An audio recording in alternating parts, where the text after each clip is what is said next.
kasi wala na, yun, wala na siyang laman eh. Oh. Nabagsakan pala siya ng ano, bakal. Ay, nabagsakan po ba o nabang? Tumama. Tapos Ah, parang tumama. tumakas.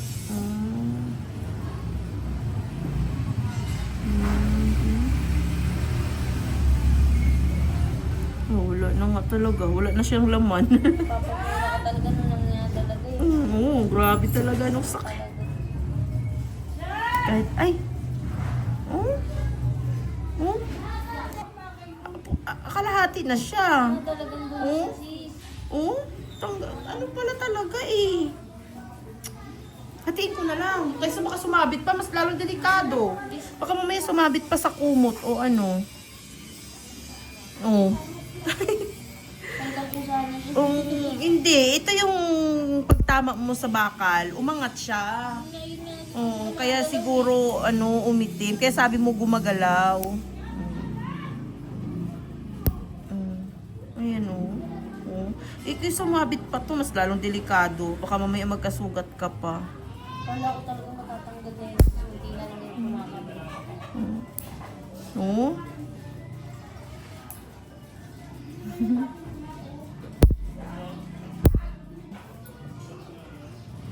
Gulo talaga siya.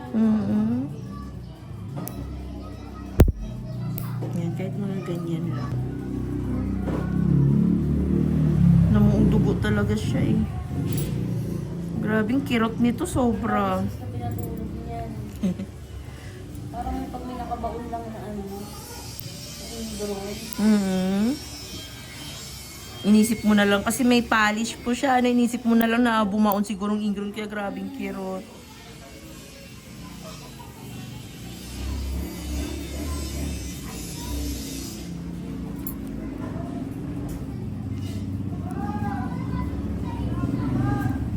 Yan din, kaya nanipid yan, tumatama din yan. Ang sakit. Binabawasan ko.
Ang sabi.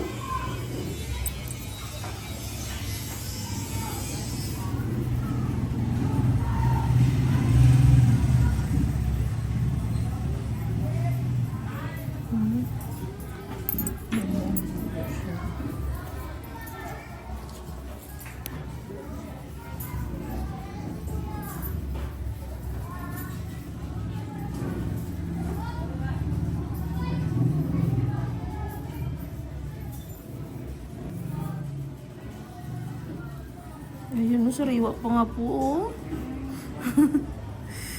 Sariwa pa siyang dugo sa loob. Kaya pala pag ang sis na didiin, medyo masakit. Pag nadidiinan siya, may kirot pa rin.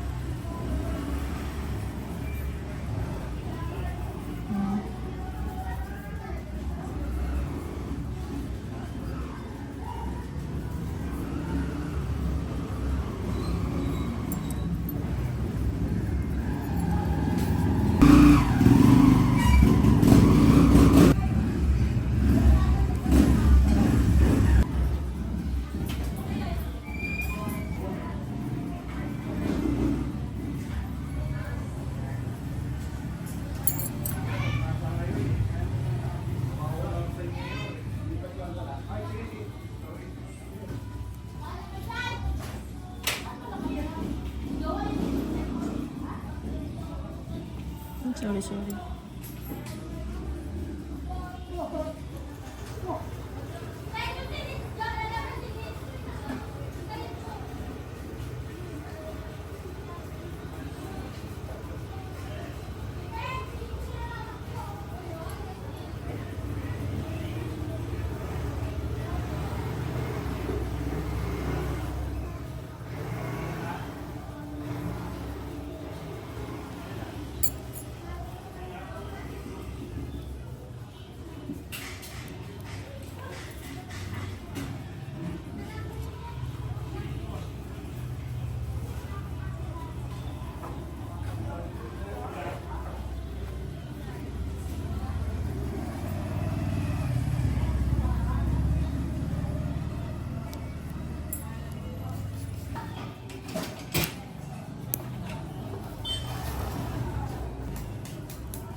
Parang gusto ko ganito eh. Kahit ko nga kanina, sarap. Kahit sa nakakabukang din yung tahimik sis.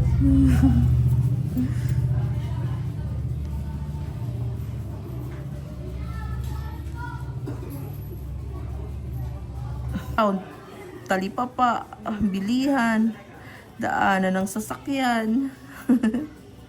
Ganda nga dito kahit ganito eh. Iba kasi maselan eh.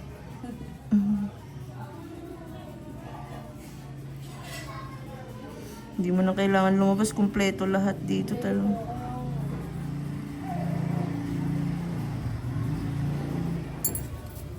Kasi pag sa labas ko, parang ang lalayo pa sis. Talagang kailangan motor o kaya e-bike. Kaya pag masakit ulo mo, walang dahilan na hindi ka makabili ng gamot kasi isang ilang hakbang lang eh. Butika na agad eh. Ang alam mo talaga, katamaran lang. Oo. Tatamarin ka lang talaga kasi nandyan na lahat eh. Parang ang hindi gusto dito magpatinibig.